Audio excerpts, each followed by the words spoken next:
श्री स्वामी समर्थ. सद्गुरू श्री स्वामी समर्थ या यूट्यूब चॅनलवर सर्व भक्तांचं हार्दिक स्वागत आहे. भक्त मंडळी, गणपतीची पूजा केल्याने व्यक्तीच्या जीवनातील सर्व संकट समाप्त होतात आणि गणपतीची पूजा म्हटली की सर्वात पहिले आपल्या डोळ्यासमोर येतात त्या म्हणजे दुर्वा.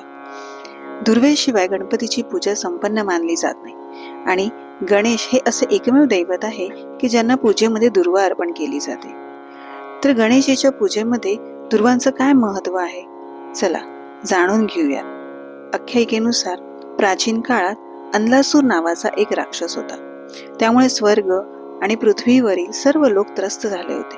तो इतका भयंकर होता की ऋषी मुनींसह सामान्य लोकांनाही जिवंत गिळायचा. या असुरामुळे त्रस्त होऊन देवराज इंद्रासह सर्व देवी देवता आणि ऋषी मुनींसोबत महादेवांकडे प्रार्थना करण्यासाठी पोहोचले. त्या सर्वांनी महादेवांकडे प्रार्थना केली की त्यांनी या राक्षसाचा वध करावा. तेव्हा महादेवांनी सर्व देवी देवता आणि ऋषी मुनींची प्रार्थना ऐकून त्यांना सांगितलं की अन्लासुराचा अंत फक्त गणपतीच करू शकतात. कथेनुसार जेव्हा गणेशाने अन्लासुराला गिळंकृत केले तेव्हा त्याच्या पोटात जळजळ होऊ लागली. अनेक प्रकारचे उपाय करण्यात आले, पण गणेशजींच्या पोटातील जळजळ शांतच होत नव्हती. तेव्हा कश्यप ऋषी यांना एक युक्ती सुचली.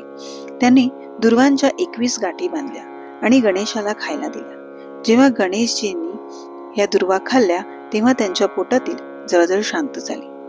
तेव्हा भगवान श्रीकृष्णेशाला दुर्वा अर्पित करण्याची परंपरा सुरू झाली. गणेशच्या पूजेत याचं खूप मोठं महत्व आहे.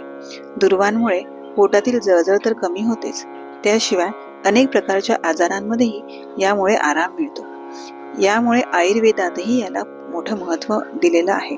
तर अशाच वैविध्यपूर्ण माहितीसाठी सद्गुरू श्री स्वामी समर्थ या यूट्यूब चॅनलला लाईक आणि सबस्क्राईब करायला विसरू नका. श्री स्वामी समर्थ.